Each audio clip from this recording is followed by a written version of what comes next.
Diego Rivera. Guanajuato, 1886, Ciudad de México, 1957, muralista mexicano. Los artistas mexicanos Diego Rivera, David Alfaro Siqueiros y José Clemente Orozco conforman la tríada de los máximos representantes del muralismo mexicano, escuela pictórica que floreció a partir de los años 20 del pasado siglo. Diego Rivera. Las características fundamentales de esta tendencia son la monumentalidad, que apunta a conseguir una mayor gama de posibilidades comunicativas con las masas populares. Algunos de los gigantescos murales sobrepasan los 400 metros cuadrados, la ruptura con la tradición academicista y la asimilación de las corrientes pictóricas de la vanguardia europea, cubismo, expresionismo, con las que los artistas mexicanos tuvieron oportunidad de entrar en contacto directo, y la integración de la ideología revolucionaria en la pintura, que según ellos debía expresar artísticamente los problemas de su tiempo.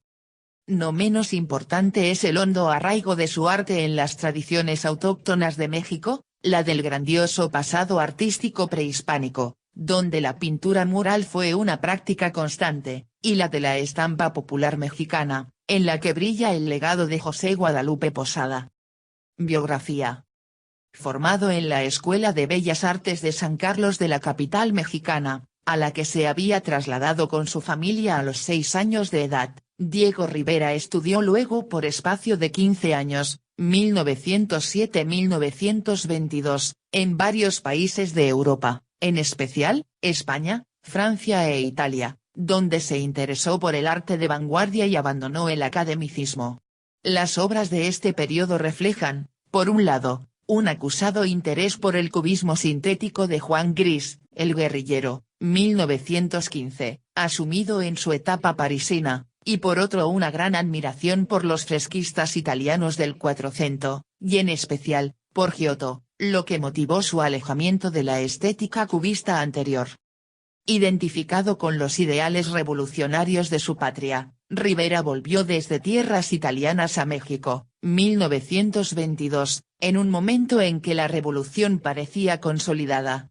Junto con David Alfaro Siqueiros se dedicó a estudiar en profundidad las formas primitivas del arte azteca y de la cultura maya, que influirían de manera significativa en su obra posterior.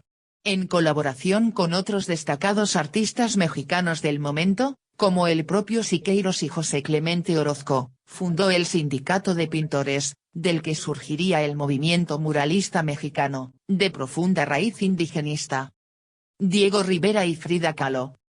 Durante la década de los años 20 recibió numerosos encargos del gobierno de su país para realizar grandes composiciones murales, en ellas, Rivera abandonó las corrientes artísticas del momento para crear un estilo nacional que reflejara la historia del pueblo mexicano, desde la época precolombina hasta la Revolución, con escenas de un realismo vigoroso y popular, y de colores vivos.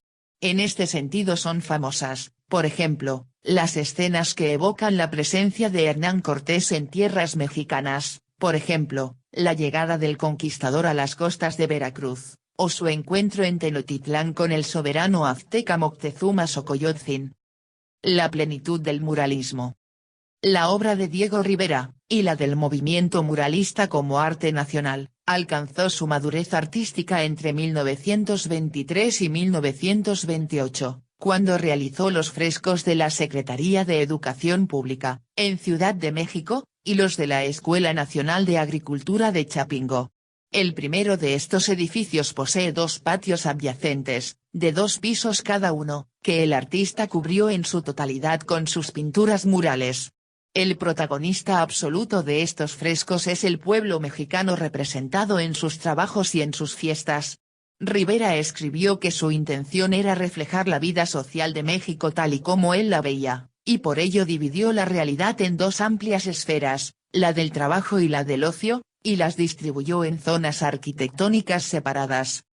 En la serie de murales realizados en 1927 en la Escuela Nacional de Agricultura de Chapingo, Rivera representó su particular visión de la revolución agraria de México haciendo uso de estereotipos extraídos de la pintura religiosa. Esto se evidencia en la alianza obrero-campesino, el reparto de tierras o revolución-fructificación, cuyo referente inmediato son las exequias de San Francisco que se encuentran en la Catedral Florentina. Ambos ciclos murales, el primero de reivindicación nacionalista, el segundo de carácter conmemorativo, encarnan la culminación de un nuevo lenguaje figurativo. Pero donde verdaderamente Rivera creó una imagen visual de la identidad mexicana moderna fue en los frescos que, a partir de 1929, pintó en el Palacio Nacional de México. La narración, que ilustra la historia del país desde la época precolombina, ocupa las 3 paredes que se localizan frente a la escalinata principal del edificio. La pared central recoge el periodo que va desde la conquista española de México en 1519 hasta la Revolución, representada a través de sus grandes hitos. En el de la derecha se describe una visión nostálgica e idealizada del mundo precolombino, mientras en la izquierda se ofrece la visión de un México moderno y próspero. El desembarco de los españoles en Veracruz, Palacio Nacional de México. La reconstrucción épica que Rivera hace de la historia nacional se basa en la heroica lucha de liberación colonial, y las imágenes poseen un mensaje inequívoco en el que se pone de relieve la opresión de la población indígena y campesina, a la par que se satiriza con dureza a las clases dominantes. La idealización deliberada del mundo prehispánico, poniendo énfasis en la figura del indígena como representación simbólica de las virtudes nacionales, contrasta con el mundo de los colonizadores europeos, con el objetivo de exaltar la singularidad de la identidad mexicana tanto frente a los extranjeros como frente a los dictadores internos. Últimos años. Rivera reflejaba así su adhesión a la causa socialista en sus realizaciones murales. De hecho, reafirmó siempre su condición de artista comprometido políticamente, y fue uno de los fundadores del Partido Comunista Mexicano. Visitó la Unión Soviética en 1927-28, y, de nuevo en México, se casó con la pintora Frida Kahlo, que había sido su modelo. Fue una relación tempestuosa a causa de la irrefrenable afición de Rivera a las mujeres. Llegó a tener como amante a Cristina Kahlo, la hermana menor de Frida, pero la compenetración entre ambos dio lugar también a etapas de paz y creatividad, y la casa de la pareja en Coyoacán se convertiría en centro de singulares tertulias políticas y artísticas. El hombre controlador del universo, 1934, reelaboración del mural El hombre en la encrucijada del Centro Rockefeller de Nueva York, que fue destruido. Entre 1930 y 1934 Rivera residió en Estados Unidos. Entre las obras que realizó en este periodo merece ser destacado el conjunto que pintó en el patio interior del Instituto de las Artes de Detroit, 1932-1933, donde hizo un exaltado elogio de la producción industrial. Concluidos estos frescos, comenzó la elaboración de un gran mural para el Rockefeller Center de Nueva York. Bajo el lema El hombre en la encrucijada, Rivera pintó una alegoría en la que ciencia y técnica otorgan sus dádivas a la agricultura, la industria y la medicina, pero la inclusión de la figura de Lenin en un lugar destacado entre los representantes del pueblo provocó una violenta polémica en la prensa norteamericana. Ante la negativa de Rivera de suprimir la figura del líder soviético, la controversia se zanjó con la destrucción del fresco. Con algunas modificaciones y un nuevo título, El hombre controlador del universo, Rivera volvería a pintar el mismo tema en el Palacio de Bellas Artes de la Ciudad de México en 1934. De 1936 a 1940 Rivera se dedicó especialmente a la pintura de paisajes y retratos. Ensayista y polémico, publicó junto a André Breton un manifeste pour la Revolutionnaire, 1938.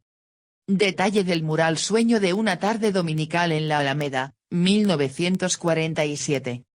En la década de los 40 continuó desarrollando su actividad de muralista en diversos sitios públicos, y sus obras siguieron provocando polémicas. La más famosa de ellas fue Sueño de una tarde dominical en la Alameda, 1947, retrato de un paseo imaginario en que coinciden personajes destacados de la historia mexicana, desde el periodo colonial hasta la Revolución. En este mural colocó la frase "Dios no existe" en un cartel sostenido por el escritor ateo del siglo XIX Ignacio Ramírez el Nigromante, hecho que generó virulentas reacciones entre los sectores religiosos del país. El pintor mexicano legó a su país sus obras y colecciones, donó al pueblo un edificio construido por él, la Casa Museo Anahuacalli, donde se conservan sus colecciones de arte precolombino, y su casa en México DF fue convertida en el Museo Estudio Diego Rivera, que alberga obras y dibujos suyos, así como su colección de arte popular.